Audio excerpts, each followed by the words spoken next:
Bonjour à tous, ici Stéphane Monod et bienvenue sur Goodberry. Goodberry Podcast, c'est une conversation avec des personnes inspirantes résidant en Berry pour évoquer leur parcours, leurs belles réussites ou leurs difficultés et plus largement l'organisation de leur quotidien. On évoque des anecdotes pour que chacun d'entre nous puisse retenir un conseil, une philosophie, voire une inspiration. Et ces invités viennent d'horizons multiples comme le business, la culture ou le sport avec toujours le Berry comme point commun. Magazine emblématique du Berry, la Bouinotte a fêté ses 40 ans. Il était évident et cohérent que Goodberry et Gilles Boiseau, directeur du magazine, se rencontrent pour converser. Une enfance en Brenne, des études d'histoire, un désir de journalisme, et puis les premières armes dans des médias locaux, jusqu'à la direction de la Bouinotte et son développement, avec des événements reconnus comme Nuit Polar et l'édition littéraire. Gilles Boiseau a toujours construit un parcours dicté par ses valeurs, fidélité, liberté et collectif. On a parlé de langue berrichonne, d'enseignement, d'édition et de développement, mais on a aussi évoqué pêle-mêle le Kosovo, le communisme, Franck Bouys, Bernard Hinault ou Henri Alain Fournier. Un beau témoignage mêlant passé et avenir pour les berrichons d'ici et d'ailleurs, une conversation tranquillement ancrée dans les territoires, un peu comme nous. Allez, je vous embarque à la découverte de Gilles Boiseau, un homme épris des territoires. Goodberry, c'est parti. Bienvenue Gilles sur Goodberry. Merci. Moi j'avais une première question. Tu es directeur de la maison d'édition, la Bouinotte. Et une Bouinotte, c'est quoi ? C'est une petite ouverture murale en berrichon. Alors, dans un coin très particulier du Berry, c'est plutôt la vallée de l'Indre, c'est autour de Buzancais. On dira Bougnotte, Binotte dans d'autres endroits du Berry. Les lecteurs ne se privent pas d'ailleurs pour appeler Allô la Bougnotte ou Allô. Alors c'est un peu chacun à sa sauce. Mais le terme Bouinotte s'est finalement imposé, et je pense à travers le magazine qui existe depuis 1982, à tel point d'ailleurs qu'il fait partie des mots un peu fétiches, des mots clés utilisés par notamment Berry Province dans ses mots berrichons. T'avais pas peur au départ du côté un peu vieillot du mot en 2022, bientôt en 2023 ? Je me suis posé la question. En fait, la question est à peu près résolue aujourd'hui parce que finalement, on revient à ce qu'on disait à l'instant.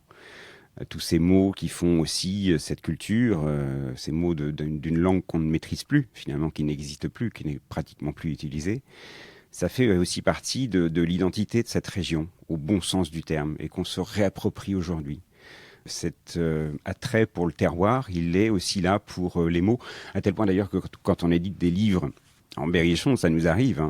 On n'a pas de lecteur au sens strict du terme, mais beaucoup de gens vont s'amuser avec ça parce que c'est un plaisir de la langue, c'est un plaisir du verbe que d'utiliser ces mots en berrichon, sachant que le berrichon n'est pas fixé. On le disait à l'instant, on va dire bouinotte ou bougnotte, on va dire bouchure plutôt dans l'Indre et boucheture dans le Cher, donc ça fait l'objet aussi de débats qui sont encore passionnés. Donc ça veut dire encore combien ça fait partie de l'identité des berrichons d'ici ou d'ailleurs.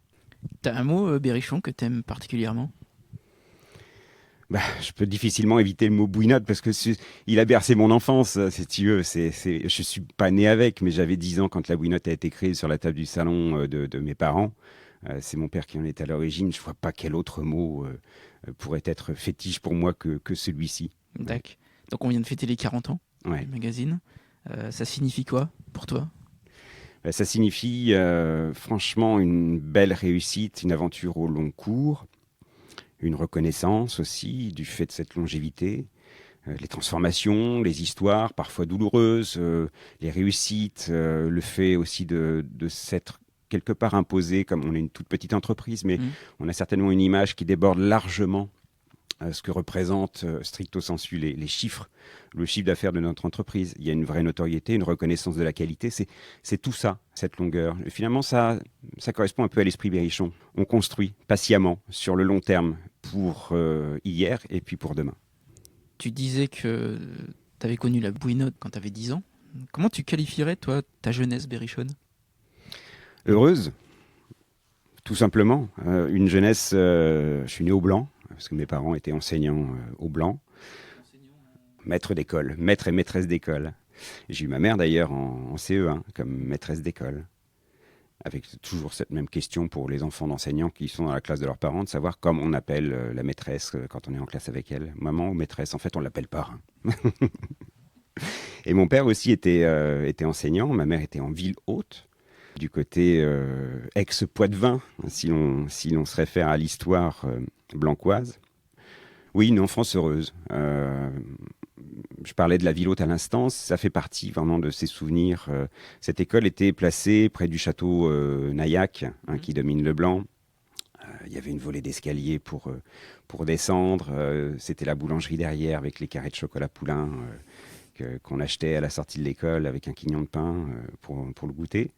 C'est une enfance à mi-chemin finalement entre deux mondes, celui d'aujourd'hui, celui d'hier. Je me retrouve parfois dans des descriptions de Louis Pergaud sur la guerre des boutons, sur cette école qui était en même temps assez en avance sur son temps parce que c'était une école qui s'inspirait aussi des, entre guillemets, utopies des années 68, une école où on faisait confiance aux enfants, qui n'était pas forcément axée sur l'apprentissage dur des savoirs, mais sur le développement de chacun, sur la responsabilité des enfants, sur la capacité à chacun d'aller piocher, et une relative grande liberté d'ailleurs dans les enseignements. Un très beau souvenir en tout cas de cette première enfance. Ouais. T'en gardes une nostalgie ? Pas une nostalgie, mais quand je compare parfois avec ce qui se passe aujourd'hui, où on est plus sur, pour ce qui est de l'école, revenu sur ce qu'on appelle les fondamentaux, sur un usage strict de la discipline. J'ai été très étonné d'ailleurs de trouver ça dans l'école de mon fils, qu'on revient aux récompenses, les images, etc. Enfin, pour moi, c'était symbolique de l'école de la Troisième République, quoi. Quand j'étais môme, on parlait pas de ça, on parlait surtout plus de ça. Ça faisait partie de l'école à l'ancienne, avec les instituteurs en blouse, le vouvoiement et les coups de règle sur les doigts. On n'est pas revenu à ça et c'est heureux. Je pense même qu'il y a un respect certainement plus avancé des enfants encore. Il n'y a plus de sévices corporels. En tout cas, c'est réprimé, c'est puni par la loi et c'est tant mieux comme ça. Mais sur un certain nombre d'autres choses, j'ai l'impression d'un petit recul, effectivement. Ok. On connaît ton père Léandre, quelqu'un qui est plus tourné vers les territoires. T'as hérité, toi, de cette sensibilité ?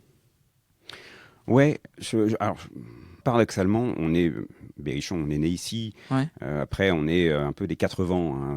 Moi, j'hérite du côté de mon père le fait que c'est une famille de forains, avec quelques gitans qui traînent aussi dans la généalogie, comme une vague réticence à l'autorité, quelque chose comme ça. Et puis le fait d'avoir certes des racines fortes, mais de savoir qu'on peut très bien venir d'ailleurs et s'attacher fort à ce territoire. Mmh. En cela, oui, il défend ce territoire, et je pense qu'à travers la Bouinotte, ça a été un ferment aussi de l'attachement à l'idée de Berry, non pas par pur régionalisme, mais parce que ces deux territoires que sont le Cher et l'Indre ont des intérêts qui sont convergents, des problématiques qui leur sont communes, des échecs aussi, le fait qu'on perde encore de la population, et donc de lutter pour que ce Berry qui existe dans l'imaginaire français, on connaît, on ne sait pas forcément le situer, le Berry, mais on y attache quelques figures, Georges Sand, parfois peut-être Alain Fournier. Voilà, mais de se servir de ça comme une image de marque forte. Et peut-être que la Bouinotte a contribué à faire en sorte que cette identité ne disparaisse pas, voire qu'elle soit cultivée à travers quelques entités comme Berry Province qui communiquent largement sur le Berry comme une terre d'authenticité, ce qu'elle est aussi, puis d'initiative, ce qu'elle est, je pense aussi aujourd'hui, même si peut-être parfois sous les radars, mais en tout cas avec des choses fortes qui se passent dans son territoire. Mmh. Et quand ton père crée sur un coin de table la Bouinotte, t'as des souvenirs de cette époque ? Ah oui, oui, j'ai des souvenirs, alors, peut-être reconstitués à force de les évoquer, mais sur la table du salon, des piles d'enveloppes prêtes à partir au courrier pour envoyer aux premiers abonnés, par exemple, ou les réunions qui réunissaient le trio fondateur.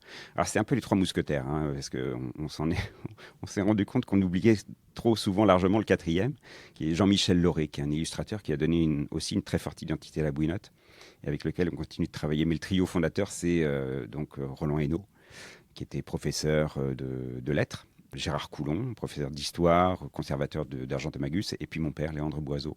Donc oui, ces souvenirs-là de réunions où ils ont commencé à définir le projet. Alors c'était un esprit particulier, assez, pas libertaire, mais il y avait beaucoup de joie de vivre, en tout cas, dans ces premières réunions. C'était une association, c'était une aventure, une sorte de défi, une envie de journalisme qui a abouti à la création de ce magazine, et ce qui était quand même assez gonflé, et une réussite, alors qui ne s'est pas faite toute seule, parce que ça a été une longue bataille. Mais en tout cas, oui, ces souvenirs-là, je les ai en moi. Donc je porte en moi ce morceau d'histoire, ces débuts de la Bouinotte. Je ne connais pas tout, J'en connais beaucoup de choses. Le projet initial, c'était quoi? C'est de relater l'actualité vue du Berry ou c'est de faire connaître le Berry à l'extérieur? Le projet, c'est même presque toujours le même, hein, de faire connaître le Berry aux Berrichons. D'accord. Est-ce que tu penses que les Berrichons ne connaissent pas le Berry? Je suis pas sûr qu'ils en connaissent toutes les qualités, toutes les valeurs, de montrer toute la valeur de ce territoire aux Berrichons. Ouais, ça c'est important, hein, de montrer les racines, de leur présenter ces racines fortes, cette culture, les personnages qui le font, les personnages connus, mais aussi les gens inconnus qui chaque jour œuvrent pour ce territoire. Surtout de montrer, de donner un peu de fierté aux Berrichons par rapport à ce territoire-là. Je pense que oui, nous Berrichons, on n'est pas revendicatifs comme peuvent l'être bien sûr les Bretons, comme peuvent l'être les Basques, les Corses. C'est une autre histoire, c'est pas la même, c'est pas, il y a cette langue qui les distingue. Nous, on est finalement très français, hein. On est au milieu d'un territoire qui a été finalement le royaume de France au XIVe siècle se résume presque à un morceau du Berry. Et l'histoire quelque part s'est arrêtée ici en Berry au XVIe siècle. Il ne s'est pas passé grand-chose. Bien sûr, on a vécu l'occupation, mais l'histoire ne traverse plus vraiment cette région. Donc c'est une région qui s'est un petit peu assoupie. Et il faut en montrer la valeur aux gens. Oui, il faut d'abord dire aux Berrichons, soyez fiers de votre région. Portez-la. Tu penses qu'ils la portent pas suffisamment? Je vois des évolutions qui sont super intéressantes. Je trouve que si, ça bouge. Alors peut-être pas encore suffisamment, c'est pour ça qu'il faut continuer de se battre. Si, il y a des évolutions notables. Je trouve que le fait de s'emparer du terme Berry, qu'on accommode un petit peu à toutes les sauces sur des marques, mais ça c'est super. On se réapproprie. Alors d'une manière pas forcément très évidente, sans forcément tout connaître du Berry, mais au moins on est de cette région-là et on la ressent comme une région étant porteuse de valeurs, de qualité de vie notamment. Et je trouve que ça c'est très important. Mhm. Pour faire un retour sur ta jeunesse, comment se passe ta scolarité? En école primaire sans grand heurt, c'est plus compliqué au collège, comme pour beaucoup. Je suis assez nul en maths, ou je suis assez nul en sciences physiques. Je sauve ma tête avec le français, l'histoire. Mon père aussi est élu à l'époque. Il est élu à la mairie du Blanc, élu communiste. C'est pas tout le temps facile, finalement, d'être le fils de l'élu communiste du coin. C'est mes parents qui m'en parlent assez souvent, finalement, parce qu'eux étaient confrontés plus aux problèmes que moi, hein, dans le ressenti qu'ils avaient par rapport aux profs. Enfin, ils se sont pas mal battus. Et puis, c'est le souvenir d'un prof d'histoire aussi qui me sauve un peu la mise en troisième, Monsieur Alardi. Je vais le citer quand même, parce que ça, c'est une sacrée rencontre. C'est des rencontres décisives avec des enseignants qui vous donnent confiance en vous. Et pourquoi il te sauve la mise? Il me sauve la mise parce que c'est un prof d'histoire qui me donne confiance.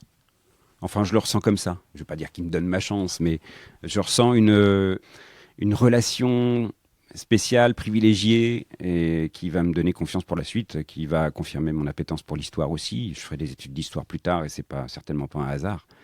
Mais en tout cas, qui va me permettre d'avancer. Et donc, oui, ça fait partie de ces rencontres fortes.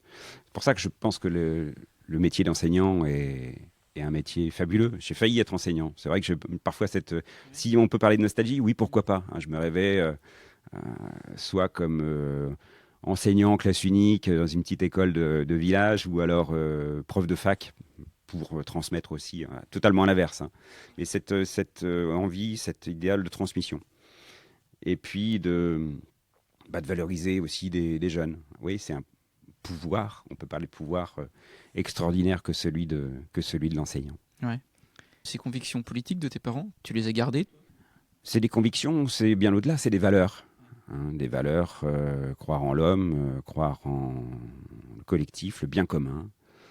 Oui, ça me guide aussi. Moi, à la fac de Tours, j'ai présidé une association, un syndicat étudiant, l'UNEF. On a mené des batailles avec pas mal de camarades. C'est des choses qui sont extrêmement formatrices pour moi et que je garde toujours. Et puis, c'est des batailles aussi qu'on a menées sur des valeurs plus politiques, hein, par rapport à l'extrême droite, contre le racisme. C'était des ferments qui étaient très forts dans les années 80-90 et sur lesquels on a beaucoup milité. Moi, c'est des choses que je garde toujours aujourd'hui. C'est des valeurs qui sont les miennes. Sur la valeur du collectif, sur le fait de se battre pour le bien commun, oui, c'est quelque chose qui me guide toujours au quotidien, y compris dans la manière d'être en entreprise. Et tu t'es engagé politiquement, localement ? Ici, non, parce qu'il y a des phases de rupture. C'est aussi des histoires humaines, des rencontres, puis des divorces parfois. Je me suis engagé vite et puis je me suis aperçu vite de certaines choses, peut-être dans la pratique politique qui ne me correspondait pas. Il y a une manière de fidélité qui m'est absolument indispensable et les trahisons me hérissent. Et les trahisons vont faire en sorte que je vais m'éloigner. Je m'éloigne, je ne me suis pas éloigné de mes valeurs, je ne me suis pas éloigné de mes convictions, je me suis éloigné des hommes et des structures, on va dire. Tu gardes l'idéal, quoi. Je garde l'idéal. Donc tu fais des études d'histoire ? L'objectif, c'est d'être prof d'histoire ? Je voulais être journaliste, en fait. Et puis je renonce à une bataille qu'on a menée en 91 tout à fait différemment. C'était à l'époque de la guerre du Golfe et de cette France qui s'engage aux côtés des États-Unis contre l'invasion irakienne au Koweït.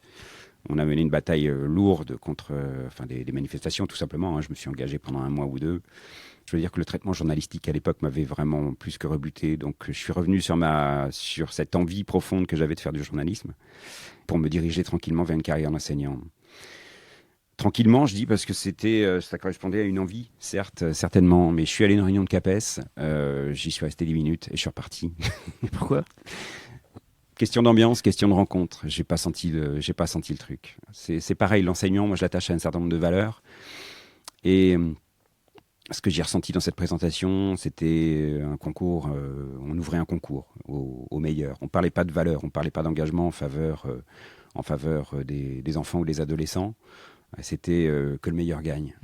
Et ça correspondait pas à ce que moi, l'idée que je me faisais de ça. J'y allais à reculons, je pense déjà. Sachant aussi, j'avais des camarades, des amis qui avaient déjà passé le concours et la conception qui était donnée à ce moment-là me satisfaisait pas, ne m'a pas séduit. Donc, j'ai pas poursuivi dans cette voie.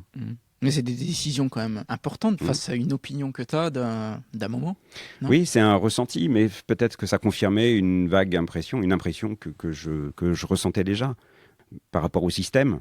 On revient toujours à cette idée de l'autorité, de la difficulté à s'insérer dans un cadre autoritaire aussi. Ça fait partie je pense, de notre culture familiale, tout simplement. Peut-être que j'ai ressenti trop fortement cette pression de l'autorité, cette existence de la hiérarchie dans laquelle je me serais peut-être pas forcément plu. Et le sentiment de tes parents à ce moment-là sur ton parcours ?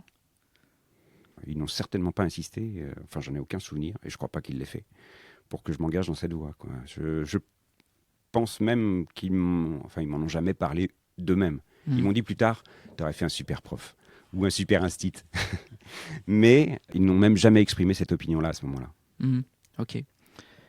Quelle est la décision après ce rendez-vous manqué avec l'éducation nationale ? Je renoue avec mes premières amours, le journalisme, et puis je me dis quand même, je vais tenter. Il y a moyen de faire quelque chose, de mener ce métier, de le faire aussi avec peut-être une relative liberté, une capacité à exprimer des opinions, agir sur la société, peser quelque part, témoigner, expliquer. On n'est pas dans la même société qu'aujourd'hui. La présence des réseaux sociaux beaucoup modifié la donne aujourd'hui. Mais la bataille d'opinion, le fait d'expliquer, de cerner aussi les évolutions de la société, même plus avant, de cerner les évolutions du monde, parce que c'est aussi ce qui me tente, en fait. J'ai ce mythe en moi du journaliste, grand reporter, Capa en 1936, en guerre d'Espagne, les grands récits aussi du Vietnam dans les années 60. Donc c'est aussi ça, on est au moment de la guerre en ex-Yougoslavie. Je suis en train de mener mes études. Je ne suis pas parti, comme beaucoup l'ont fait, mais j'irai plus tard, après, pour voir, pour me confronter à ça. Je m'apercevrai qu'en fait, ce n'est pas tellement mon truc. Il faut être costaud aussi dans sa tête pour pouvoir supporter la souffrance absolue.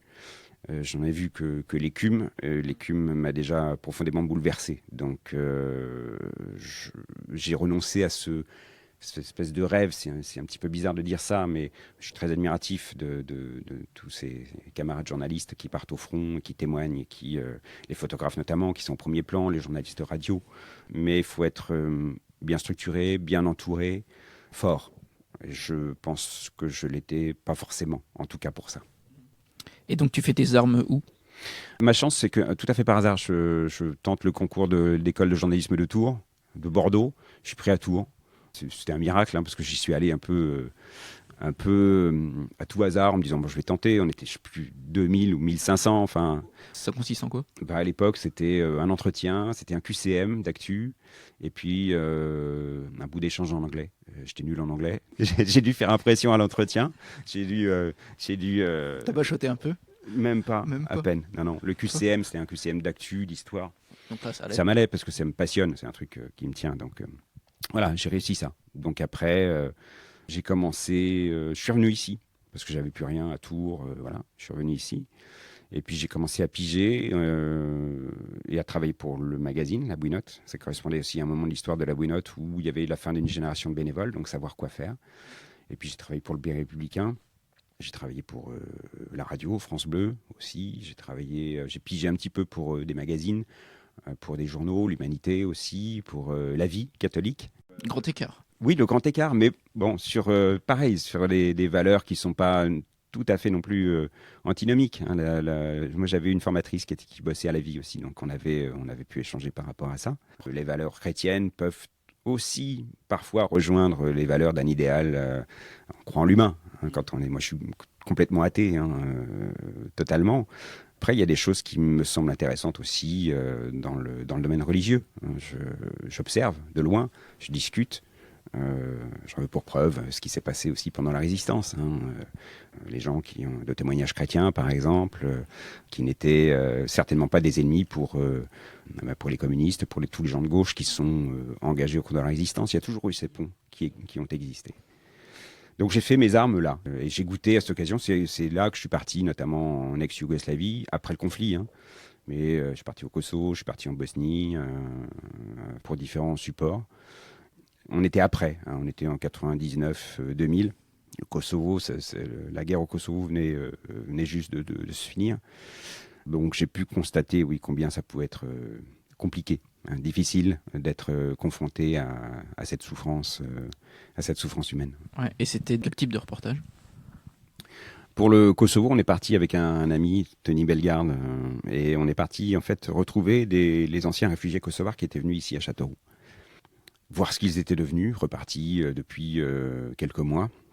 Donc on est allé voir 3-4 familles pour témoigner, pour les faire témoigner de leur retour, de l'exil qu'ils avaient vécu et aussi des souffrances qu'ils avaient endurées pendant la guerre, pendant les quelques semaines de conflit, et puis de toute cette période précédente, avec cette confrontation entre Serbes et Kosovars.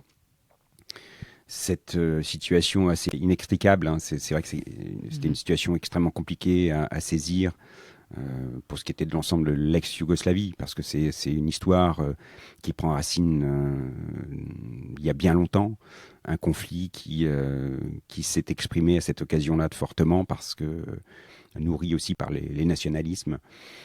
On a essayé juste de témoigner de ça, à travers cela.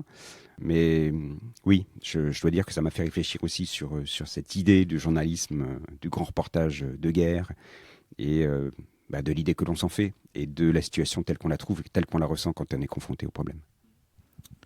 Et quand tu arrives à La Bouinotte, t'as dans un coin de ta tête le fait que tu vas reprendre après ton père? Comment ça se passe? Quand j'arrive ici, oui, c'est déjà un peu ça, parce que j'arrive avec ma formation de journaliste, donc ça intéresse La Bouinotte. Et moi, je suis pas forcément parti pour ça, même si j'ai déjà travaillé finalement sur un magazine territorial. Hein. Je travaillais dans une équipe en Auvergne, Massif Central Magazine, quelques mois. Je suis toujours pigiste pour eux d'ailleurs, c'est vrai, ça fait partie des magazines pour lesquels je pige. Et paradoxalement, je suis arrivé sur un magazine territorial, non pas en Berry, mais en Auvergne d'abord. Et en fait, ça a un peu fait tilt aussi à ce moment-là, en me disant, mais finalement, il y a énormément de choses à dire sur ce territoire. Quand on est issu de ce territoire, qu'on part, on n'a pas forcément dans l'idée de revenir et d'y travailler. Voilà, ça a été certainement un déclencheur en me disant, mais le territoire d'où je suis, celui qui résonne en moi, hein, c'est une histoire aussi extrêmement intime, cette relation, cette intrication entre les émotions, le territoire tel qu'on le ressent, le paysage de l'enfance, et puis la découverte d'un territoire au sens plus large, dans toutes ces problématiques économiques, politiques, environnementales, etc. Donc c'est faire le lien, de dire oui, je suis d'ici, je vais valoriser ce territoire-là, et puis prendre plaisir d'abord à écrire sur ce territoire, à écrire ou à évoquer à travers des reportages radio aussi, parce que j'ai aussi beaucoup aimé la radio pendant 3-4 ans quand j'ai travaillé à France Bleu. Ouais. C'est ton père qui te propose de reprendre la direction ? Oui, on est en 2004 ou 2005, je crois. Donc la proposition, oui, de reprendre la direction. Parce que finalement, ça fonctionnait plutôt bien. C'est un peu spécial, la Bouinotte. C'est une association. C'est toujours une association. À l'origine, c'est que des bénévoles. Aujourd'hui, on est une équipe de 5 professionnels, avec toujours des bénévoles, mais avec cet état d'esprit particulier. Donc il faut aussi savoir jongler j'imagine. Entre tout ça. Ça se passe plutôt bien, moins bien avec certains, mais qui s'en vont de l'équipe.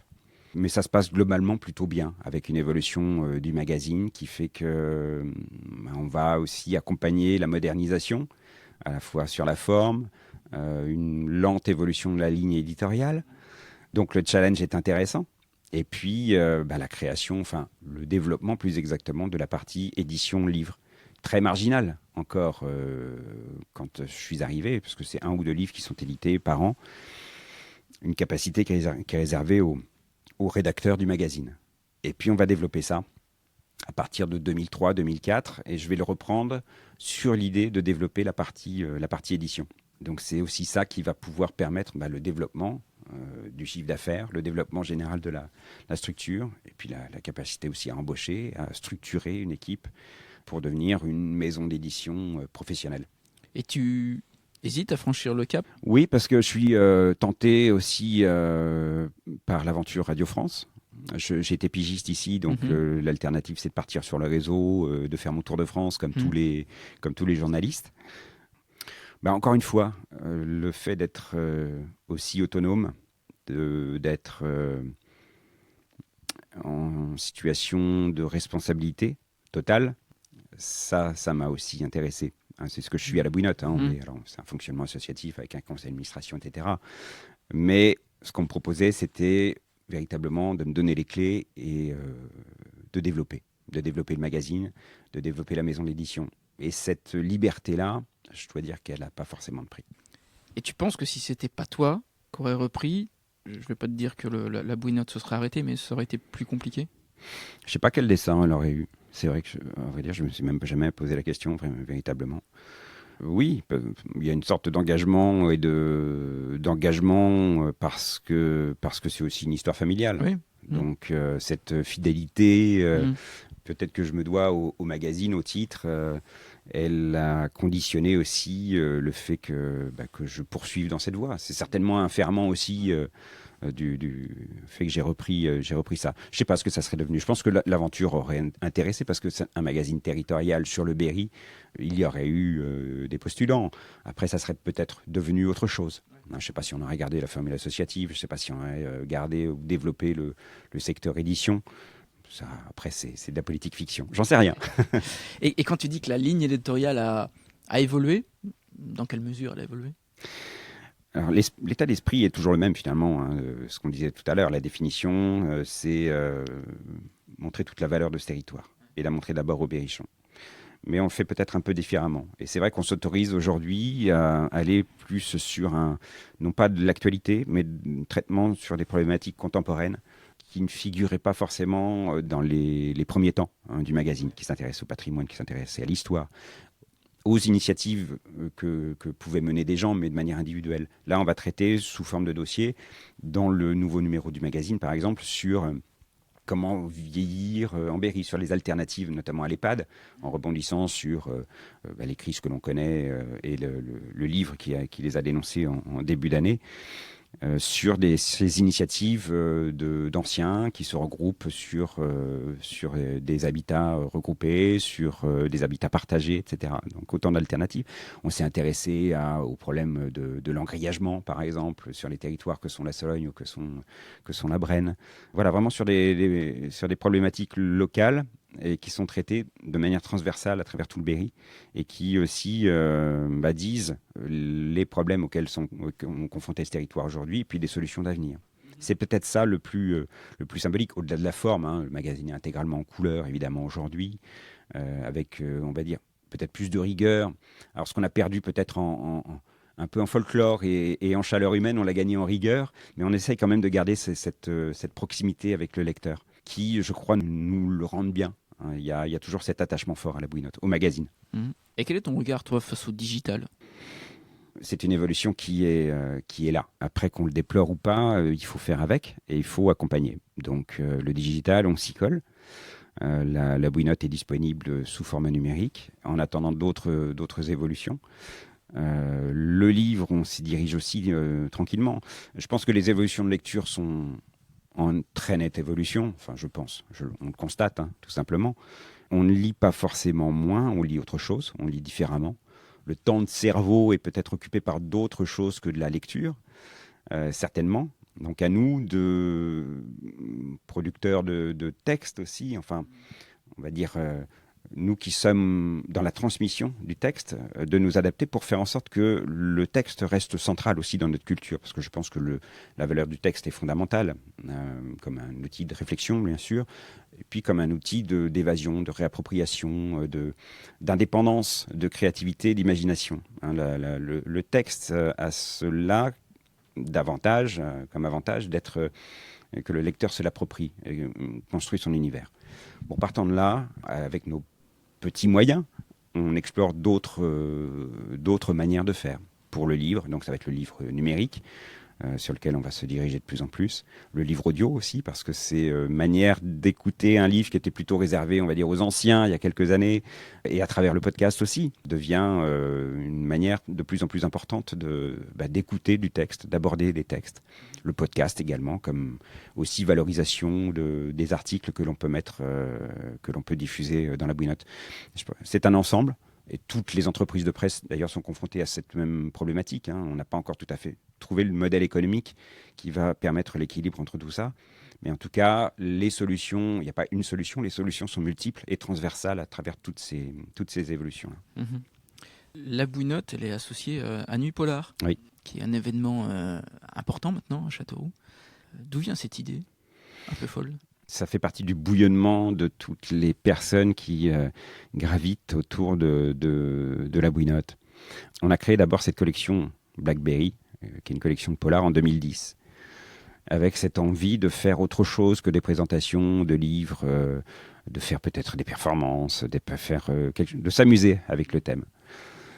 Et puis, c'est Annabelle Arnaud, qui fait partie aussi un petit peu de l'entourage, qui nous a dit mais pourquoi pas faire un jeu. Et donc on a fait un premier jeu en 2014, qui était plutôt un jeu de piste, qui réunissait 250 personnes dans la ville de Châteauroux. C'était déjà un beau succès. Et puis on a complexifié, on a densifié jusqu'à avoir 1000 personnes dans la rue pendant 3 heures. L'objet, c'est ça.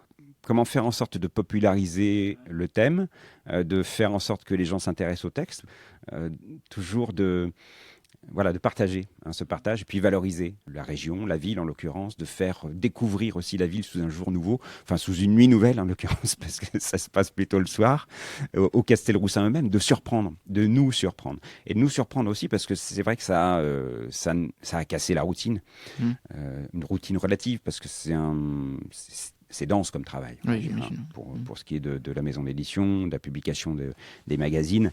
Donc on s'en est rajouté, mais en même temps, on a pris énormément de plaisir à le faire. Et puis, ça nous a ouvert d'autres champs, d'autres contacts. Ça nous a certainement aussi permis de changer un peu l'image de la Bouinotte. Tu le disais, on associe la Bouinotte à la Nuit Polar, et c'est heureux.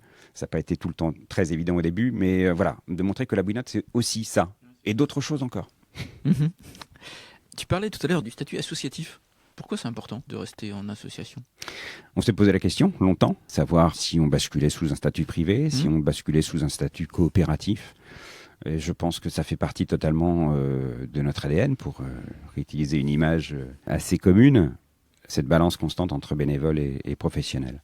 Ça fait partie de notre histoire, et puis c'est cette culture aussi, cette culture d'entreprise dans laquelle je me retrouve, qui est celle que partagent les entreprises de l'économie sociale et solidaire, tout simplement. Finalement, c'est l'humain qui est au centre. Ce n'est pas forcément les résultats qui vont conditionner. Il nous faut des résultats parce qu'on vit de notre métier. Mais c'est l'aventure collective qui prime avant tout. De faire en sorte d'avancer ensemble vers un objectif qui nous soit commun.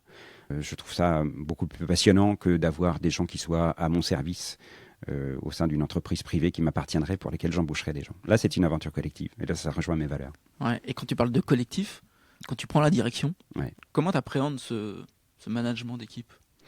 Je ne l'appréhende pas parce que je ne suis pas du tout manager ni chef d'entreprise dans l'âme à l'origine. Je suis journaliste. Ouais. Et au début, l'équipe, on est un et demi. C'est-à-dire je suis un et puis on a une secrétaire à mi-temps. Puis on va petit à petit embaucher. Donc on va être 2, 3, jusqu'à 6. On est 5 aujourd'hui.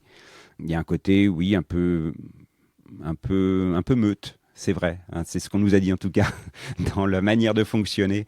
J'irais pas clanique, mais le côté finalement très proche. On est très proches les uns des autres au sein de l'équipe pro. Et puis avec les bénévoles qui nous entourent. Donc tout ça forme un tout extrêmement solidaire et très conscient du fait qu'il nous faut préserver aussi à la fois notre ambition, qui est de produire, de présenter des publications de qualité. Et puis un état d'esprit aussi qui fait que on aime venir ici, on aime partager cette aventure tous ensemble sur des valeurs qui nous sont communes et qu'on ne retrouve pas forcément ailleurs.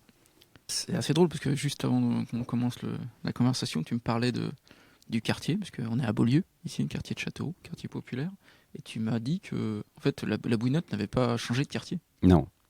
C'est le côté conservateur peut-être, mais en tout cas on y est bien. Alors c'est un peu le hasard, mais on a eu un premier local au 1 rue de Provence qui nous a été loué par la mairie de Châteauroux. Au tout début. Au tout début, non. Je crois que le premier local, je suis sûr, le premier local, en fait, c'était le magasin de vente de l'usine Balzan. Donc, pour ceux qui connaissent Châteauroux, boulevard François Mitterrand, dorénavant, enfin, à peu près à l'entrée de l'usine vers le centre universitaire.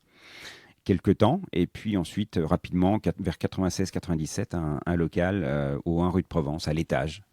Donc, qui est un ancien appartement pour les enseignants de l'école Jules Ferry.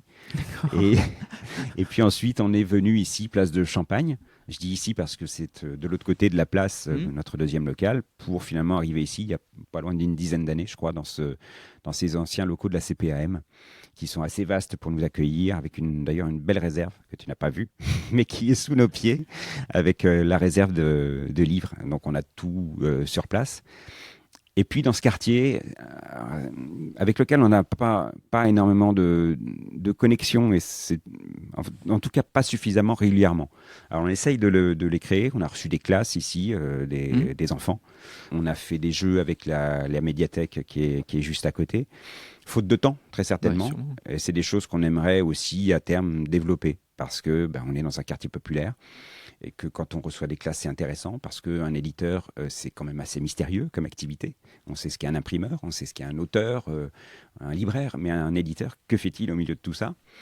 C'est parler de ce métier, parler du journalisme et des enjeux qu'il y a autour du traitement d'information, et puis parler du territoire aussi. Et peut-être qu'il y a lieu aussi de présenter ce territoire aux enfants, de leur montrer cet espace où ils vivent pour qu'ils le maîtrisent mieux. Maîtriser son espace, c'est aussi maîtriser son destin, tout simplement.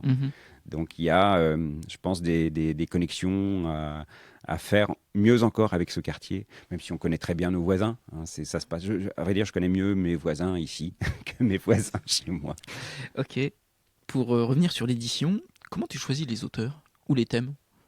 Ça correspond là aussi à une ligne éditoriale. On va se définir comme généraliste sur un grand centre-ouest de la France. On déborde aujourd'hui du Berry, on travaille jusqu'en Charente-Maritime, on travaille un peu sur le Limousin, la région centre. Même ça fait partie de nos axes de développement, d'élargir petit à petit par cercle concentrique, par capillarité même, et sur un même modèle économique, c'est-à-dire d'intégrer l'ensemble de la chaîne jusqu'au libraire pour préserver notre indépendance. Ok. Voilà. C'est à grands traits. Mais donc, ce qui va définir ça, c'est d'abord le territoire. Dans ce cadre-là, on s'autorise beaucoup de choses. Alors, pas tout, mais ça veut dire qu'on va faire du roman régional, du polar, du beau livre, mais aussi des livres thématiques, de la bande dessinée, voire de la jeunesse. Alors, il y a des choses qu'on n'aborde pas, parce que moi, je ne suis pas à l'aise avec, le fantastique ou le manga pour l'instant, mais pourquoi pas. Ça peut être des choses qui peuvent être tout à fait dans l'idée de développer. Ça répond aussi à une logique d'envie Le premier polar est un polar pareil, c'est les circonstances qui font que. C'est David Verdier qui, le premier, m'a apporté un manuscrit. Mais on s'est dit, mais tiens, pourquoi pas? C'est une expression aussi sur une autre forme d'expression sur la région. Et donc on a dit, on va carrément créer une collection. Tu seras le premier. Et il est le premier à jamais de la collection Blackberry. Et depuis, on a édité plus d'une trentaine de livres dans cette collection qui, elle aussi, s'est imposée. Donc c'est un mélange, effectivement, de discernement quant au potentiel économique de telle ou telle publication, et puis d'envie et de rencontre. Et de plus en plus, la rencontre avec l'auteur conditionne aussi, en vieillissant, je le sens comme ça, conditionne de plus en plus le fait de prendre ou non un manuscrit. Ça va d'abord être le manuscrit qui va nous être proposé, envoyé, et ensuite la rencontre avec l'auteur est déterminante. Si ça ne matche pas, c'est pas la peine. On est une trop petite structure pour pouvoir travailler avec des gens avec lesquels on ne s'entend pas. Et toi qui n'étais pas à l'aise avec les maths en primaire, tu es fier de pouvoir gérer cette édition? J'imagine que l'équilibre budgétaire doit être quand même serré. Oui, c'est pas de la croissance à 3 chiffres, l'édition. Donc c'est un peu de l'équilibrisme. Puis l'édition, c'est un peu comme le casino. On mise sur un titre et puis on voit si ça marche. Et si ça marche pas, tant pis. Tant pis pour nous. Si ça marche, on ramasse la mise et on remet sans cesse. Donc ça va bien au-delà du casino, bien sûr. Mais c'est quand même une forme de faire confiance à un auteur, à un manuscrit et de tout faire pour qu'il fonctionne. Oui, une forme de fierté. En fait, ça m'amuse les maths. Ça t'amuse maintenant? Mais je pense que ça m'aurait amusé à l'époque. Peut-être que j'ai pas rencontré les bonnes personnes, c'est pareil. Tout est histoire de personnes. Et oui, j'ai plutôt plaisir à m'impliquer là-dedans. Alors c'est aussi le grand écart parce que je fais le travail d'éditeur, d'édition. Je travaille sur les textes, je travaille avec les auteurs. Et mener tout ça de front, c'est pas tout le temps évident. Il faut que les journées soient longues. Travailler sur un texte, ça veut dire se poser, pouvoir s'accorder au moins 1 heure ou 2 de tranquillité face à un texte pour aussi dire aux auteurs, les conseiller sur des pistes quand il y a lieu de retravailler un ouvrage.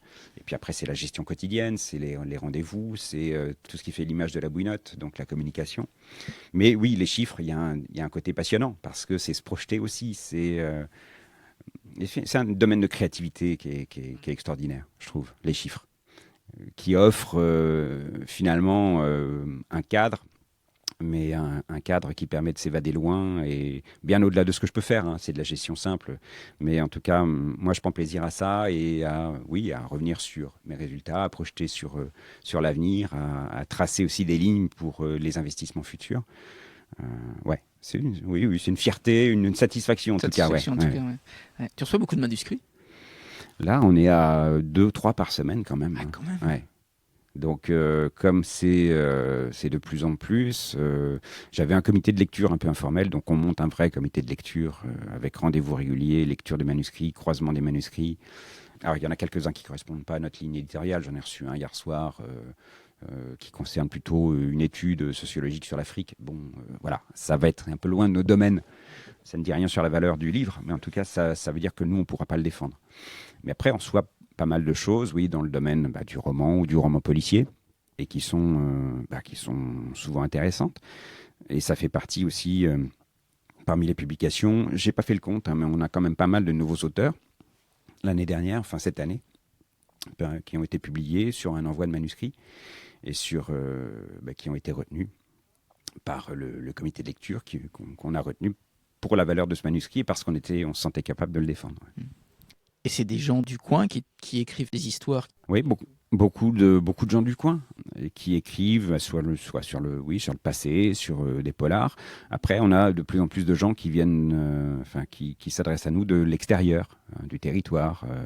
Alors j'en reçois un peu plus aussi de Charente-Maritime, j'en reçois un peu plus de la Vienne. J'ai reçu des manuscrits de la région parisienne aussi, sur un polar qui n'a aucun lien avec le territoire, mais qui peut, pourquoi pas, avec un élargissement d'autres zones de commercialisation, de diffusion, de distribution, rentrer dans le cadre de ce que l'on pourrait faire à l'avenir. Ça fait partie aussi des pistes pour l'avenir de la structure. Mmh. Toi, c'est un amateur de polar au départ? Eh ben même pas. Si, j'ai engouffré des polars quand j'étais à la fac. C'était déjà des polars scandinaves, mais avant un peu cette vogue des polars scandinaves, avec des auteurs qui étaient, c'était un couple qui écrivait des polars suédois et très versés sur sur l'aspect politique, sur l'évolution de la société, et notamment cette société suédoise des années 70 qui est travaillée par beaucoup d'aspects, à la fois cette politique sociale forte et puis l'extrême droite qui est en même temps également extrêmement présente. Donc ça, j'en ai beaucoup lu. J'en lisais moins, mais ce genre, Didi Lynx par exemple, que j'ai beaucoup lu aussi. Mais ce genre m'intéresse parce qu'il peut révéler et dire effectivement sur la société contemporaine. Alors, on a des choses qui sont parfois entre guillemets anecdotiques, qui sont dans le pur polar. Tout est dans l'histoire, mais il y a des romans qui vont aussi un peu au-delà et qui traduisent la société d'aujourd'hui. Mais ça m'intéresse. Si tu avais un polar à me conseiller? Parmi les derniers, mais j'aime beaucoup les romans de Frank Buys notamment, qui sont plus des romans noirs d'ailleurs que des polars. D'accord. T'as un titre? Plateau, allez, D'accord. à tout hasard. Okay. Voilà. C'est noté. J'irai acheter ça. Quand tu reçois des manuscrits, quel est le niveau de ce que tu reçois? C'est quand même plutôt de qualité. Je reçois moins de choses, on va dire, imparfaites, extravagantes. Il y en a eu parfois après le confinement. Peut-être un peu plus. Ah oui, parce que confinement, disponibilité, voilà, il y a eu. On a écrit. Non, il y a des choses de très grande qualité qu'on reçoit, qu'on peut pas toujours défendre, qu'on va pas forcément prendre. Mais je suis plutôt assez pas surpris, mais globalement, il y a de la qualité dans ce qu'on reçoit, dans le propos, dans l'écriture, le style. À tel point d'ailleurs que ça devient compliqué parce que nous on fait une vingtaine de livres par an. On a nos auteurs qui écrivent aussi leurs propres ouvrages, qui continuent leur publication. Et puis il faut faire de la place aussi à ces nouveaux auteurs qui arrivent et pour lesquels il faut expliquer aussi qu'ils arrivent dans une équipe et dans une collection, dans un rythme de publication qui fait qu'on ne va pas pouvoir tout prendre, ni publier un livre par an, parce que c'est pas possible dans l'état actuel des choses. On verra plus tard. Il y a peut-être d'autres ressources et d'autres ouvertures à faire. Mais en tout cas, oui, ce choix-là est parfois un petit peu compliqué. C'est-à-dire si on est sur un livre qui est un petit peu limite par rapport à ce qu'on sait pouvoir défendre, le refuser parce qu'on ne peut pas et qu'il faut faire des choix. Et tu passes des commandes à des auteurs? Oui, aussi. Ouais, aussi. Sur des thèmes, plutôt sur des beaux livres d'ailleurs. C'est pas sur des romans, là pour le compte, parce que le roman est vraiment une expression d'une forme d'intimité, de l'histoire de chacun. Mais sur du beau livre ou sur du livre thématique, oui, ça m'arrive de passer commande. Rien qu'hier, voilà. Donc j'ai passé commande d'un livre à un auteur, l'engager sur des recherches documentaires, sur une thématique pour essayer de produire quelque chose d'ici la fin de l'année. Parce que je sais que certaines thématiques vont intéresser le lecteur et que il y a aussi une masse documentaire qui fait qu'elle est là, elle est disponible, et elle est intéressante pour être mise à portée du public. Et Gilles Boiseau comme auteur? Non, j'ai pas d'envie d'auteur, d'expression de ce point de vue-là. J'ai adoré l'écriture journalistique et raconter ces histoires-là, témoigner. Quant à moi, développer mes propres romans, c'est pas quelque chose qui fondamentalement me travaille ou j'ai pas de regret par rapport à ça. Si je ne fais rien d'ici la fin de ma vie, j'aurais pas tant de regrets. Je suis un lecteur admiratif, peut-être trop admiratif pour vouloir m'engager aussi en écriture. C'est possible. C'est possible. Tu parlais du Covid. T'as fait quoi pendant le confinement, toi? J'étais là. T'étais là? Ouais. Oui, j'étais là parce que ça a été aussi une source d'inquiétude profonde, comme pour tous les chefs d'entreprise, de savoir quelle sauce on allait être mangé. C'était une situation absolument... On plongeait dans l'inconnu. Donc, il fallait à la fois préserver l'outil, travailler, parce qu'on devait aussi à nos lecteurs, pas forcément les livres, mais au moins le magazine, avec cette périodicité de tous les 3 mois. Donc on est sorti au mois de mars 2020, on avait un magazine qu'il a d'abord fallu commercialiser. dans des conditions un peu dantesques parce qu'on ne pouvait pas sortir. Donc on a quand même distribué le magazine et qui s'est plutôt bien vendu parce que les presses pouvaient ouvrir quelques heures par jour et qu'il y avait peu de titres qui finalement se sont retrouvés exposés et les gens avaient le temps de lire.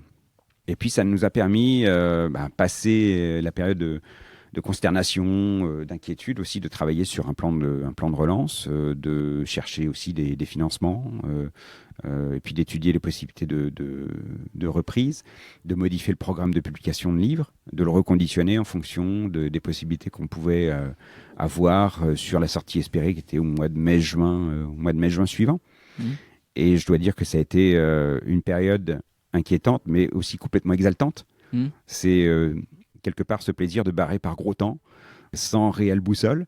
Et ça m'a, vraiment passionné, au-delà de plaisir. Et je ne reviens pas sur le côté dramatique du Covid et des centaines de milliers de morts que ça a provoqué. Mais quelque part, ce plaisir, je me souviendrai, ça me marquera longtemps, je pense, quelques jours après le début du confinement. Je prenais de l'essence quelque part en ville, à Châteauroux, quand la pompe s'est interrompue. Ce silence extraordinaire. Mmh. Et cette tondeuse que j'entendais à 500 ou 600 mètres de là, ce qu'on n'entend jamais en ville, et qui était comme ces rumeurs à la campagne. J'habitais à la campagne quand j'étais môme. Voilà, on était... c'était ce plaisir du silence qui a été aussi un élément fort pendant ce Covid. Et puis le fait que paradoxalement, ça nous a rapprochés aussi avec d'autres, avec des camarades, avec quelques chefs d'entreprise qui partageaient aussi les mêmes préoccupations, donc des échanges téléphoniques, des échanges par mail. Ça a été un moment extrêmement fort, humainement, c'est vrai. Et quel est ton discours avec l'équipe à ce moment-là ? À vrai dire, chacun est rentré chez soi, à part moi qui venais ici, et notre commerciale Vanessa qui venait aussi de temps en temps. On est restés tous mobilisés, donc il n'y a pas eu particulièrement de discours. On est restés en fait mobilisés dans les projets, dans le travail. Ça nous a tenus. Et on a beaucoup échangé aussi, tous, à travers cette période, parce qu'il y avait du travail finalement. Il fallait penser aussi au magazine à sortir. Voilà. Ça s'est fait finalement assez naturellement. Et je pense que c'est aussi cet esprit-là de la We Not, cet esprit d'engagement, de solidarité, qui fait que on avance en restant debout. Ok. Et pour finir, Gilles, j'ai quelques dernières petites questions qui sont un peu rituelles.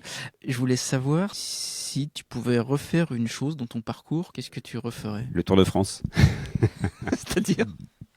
J'ai une toute petite carrière cycliste, j'adore le vélo. Non, mais j'ai fait championnat de l'Inde cadet, donc, puis j'ai fait un peu de piste, un peu de VTT. J'ai admiré les champions Bernard Hinault parce que c'était aussi quand j'étais môme et que c'était un immense champion. Puis comme tout le monde, j'ai été aussi horrifié par ce qui s'est passé dans le cyclisme plus tard. Mais c'est un sport extrêmement dur, extrêmement difficile, un sport individuel et collectif à la fois. Et j'ai toujours plaisir à regarder les épreuves de cyclisme, parfois d'aller voir une course de temps en temps. C'est un sport un peu du monde d'avant, le cyclisme. C'est vrai. Mais qui fait appel à ces références-là. Mais tout comme quand j'étais môme, moi, les héros, mes super-héros, c'était finalement les résistants, quoi. On jouait à la résistance pendant la guerre. Donc c'est aussi des références d'un môme des années 60-70. Et le cyclisme fait partie de ces références-là. Donc oui, le Tour de France, pourquoi pas. Tour de France, ok. Alors on a déjà parlé d'un polar, mais s'il y avait un livre qui, toi, t'a marqué ? Il y en a tellement, des livres qui m'ont marqué. Je me souviens d'avoir lu aussi au collège des livres avec une intensité extrêmement forte. Et je souhaite à tous les ados d'accéder au plaisir de la lecture, parce que c'est l'âge où on rentre dans les livres d'une manière extrêmement intense, qu'on a peine à retrouver plus tard. Il y a un livre qui t'avait marqué à ce moment-là ? Oui, mais c'est pas forcément des très grands livres, mais je me souviens d'avoir lu des livres de Bernard Clavel qui étaient pas forcément au programme.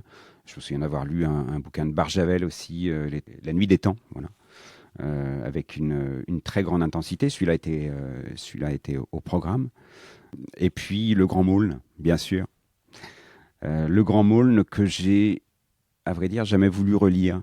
Je l'ai lu 2 ou 3 fois quand j'avais 12-13 ans. je pense. Et j'attendais, enfin, c'était une lecture d'automne. Moi, j'étais dans ma campagne du côté du Blanc. Voilà, d'associer à la fois mon paysage familier et ces images que procurait ce livre-là, ce roman d'Henri Alain Fournier, qui se passe dans la région en même temps. Hein. Enfin, on n'est pas très très loin, on est dans le département du Cher. Et cette magie, là, c'est un livre, c'est des moments extrêmement forts et des images extrêmement fortes dont je me souviens. Et pourquoi tu veux pas le relire alors? Parce que j'ai pas envie de le relire avec mon œil d'adulte et critique, peut-être que j'aurais par rapport à cette œuvre-là. J'ai pas envie de dénaturer ça. Ouais, c'est vrai. J'ai envie de le garder. Oui, comme c'est cette Madeleine peut-être, mais c'est comme une odeur qu'on préserve, une odeur d'enfance que l'on préserve en soi. Et oui, ça, je sais que peut-être un jour, hein, je serai amené à le faire, mais en tout cas, je m'y suis refusé. D'accord. Est-ce qu'il y a un film, là aussi, qui t'a marqué? Alors, il y avait un film qui m'avait marqué, oui, parce que ça avait été un peu décisif dans mon envie de journalisme. C'était un film, je crois que c'était de Roland Joffé, il me semble, qui s'appelait La Déchirure, qui évoquait la relation d'un journaliste américain et de son fixeur vietnamien ou cambodgien à l'époque, en 1975, enfin à la fin de la guerre du Vietnam.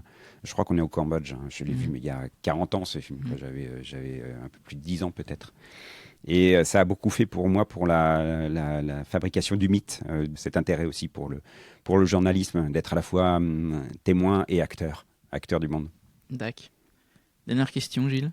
Quel est l'endroit du Berry que tu préfères? Ça, c'est comme pour dire un bouquin, hein, pratiquement ça dépend du moment et de l'heure et du temps. Et aujourd'hui? Aujourd'hui et maintenant. Maintenant. Je pourrais citer mon coin de rivière, que j'ai hanté beaucoup entre mes 10 et 15 ans, au bord de Creuse, entre Ruffec et Le Blanc, que j'ai arpenté sur des barques, sur des embarcations incertaines avec quelques copains du village. Je te dis, une aventure un peu à la fois à la Pergaud, la gare des Boutons, où ça nous est arrivé de couler au milieu de la rivière avec des vieilles barques qui étaient abandonnées. J'ai aussi ce paysage que j'ai exploré un peu plus tard. On est toujours dans la région du Blanc, mais de l'autre côté du Blanc, sur ce qu'on appelle le Causse de Pouligny, au niveau sur un belvédère qui domine aussi la rivière, la Creuse. C'est beaucoup attaché à la Creuse finalement, à cette rivière qui est pour moi un paysage fondateur, parce que la première maison de mes parents était au bord de la Creuse. C'était une rivière que je traversais tous les jours pour aller à l'école. J'y ai beaucoup joué, rêvé, lu. Donc mon paysage, c'est la Creuse. C'est cette Creuse-là aux alentours du Blanc. C'est mon épine dorsale, ma colonne vertébrale. D'accord. Merci en tout cas, Gilles, pour la conversation. Merci à toi. Merci pour le magazine Le Bounotte que je vais découvrir. Et puis à bientôt. À bientôt. Salut. Salut.